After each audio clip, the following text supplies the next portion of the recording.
President Marcos Achievement 2024. Kayabangan, kapalpakan, kahinaan.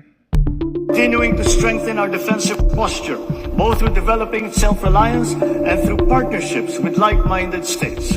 At palalaguin natin ang kamalayan at kaalaman ng buong bansa at titiyakin na maipapasa natin ito sa kabataan at ating susunod na mga salinlahi. Laws on our maritime zones and archipelagic sea lanes make sure that this intergenerational mandate, this duty, will firmly take root in the hearts and minds of all our people. Sa buong sandataang lakas, sa Coast Guard, sa ating mga mangingisda sa West Philippine Sea.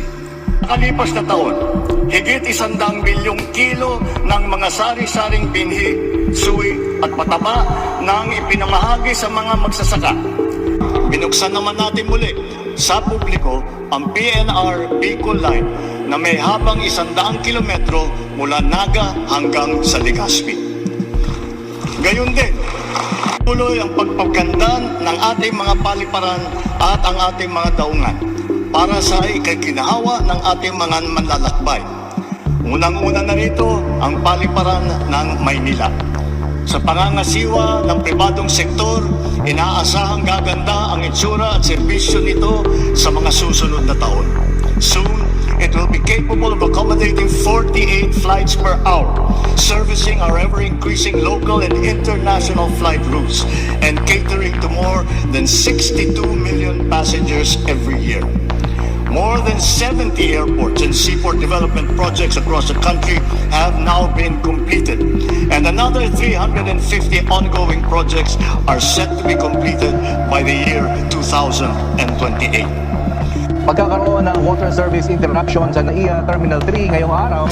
The capacities of the passenger terminal buildings of the General Santos Airport and the Bicol International Airport have been expanded by 300 and 500%, now catering to 2,000 and 1,600 passengers respectively. Yung para sa mga kondisyon na ito ay itinaas na hanggang 76,000 piso at 70,000 piso.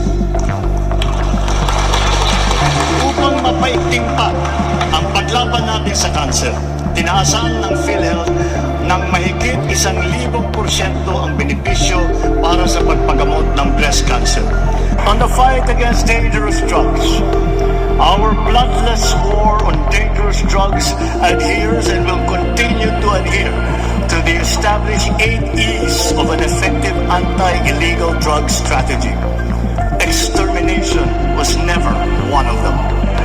In more than 71,500 operations, it has resulted in the seizure of more than 44 billion pesos worth of illegal drugs and the arrest of more than 97,000 drug personalities. More than 6,000 of those arrested were high-value targets. 440 of them were government employees, of whom 42 were uniformed personnel. 77 were elected officials. Gayunpaman, ang pinakamahalaga ay ang buong bansa ay matibay at laging handa sa nakakapinsalang mga sakuna. Nangunguna ang ating mga DRRM workers upang tiyakin ang ating malawakang paghahanda at ang ating pagiging mulat at listo sa anumang oras. Within the past 2 years, almost 100 evacuation centers have already been built. While in January of this year, we started the operations of our Disaster Response Command Center, which shall serve as a central hub for the government's disaster response efforts. Ngayon, sa pagpihit ng panahon, ang hagupit ng La Nina at mga matinding pag-ulan naman ang ating binabantayan at pinaghahandaan.